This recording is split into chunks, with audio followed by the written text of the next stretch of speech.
and power and performance. Because this collaboration between Asia's longest running basketball league, which of course the PBA, and the Philippines' #1 vitamins and dietary supplements, is more than just a partnership because this is a commitment to excellence.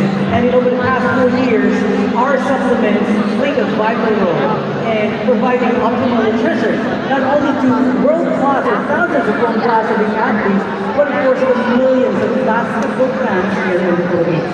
All right, now Ms. Zara, as the partnership continues to grow, how do you envision Saba's role in the PBA evolving in the next few years? Are there any exciting or new initiatives and programs in the pipeline?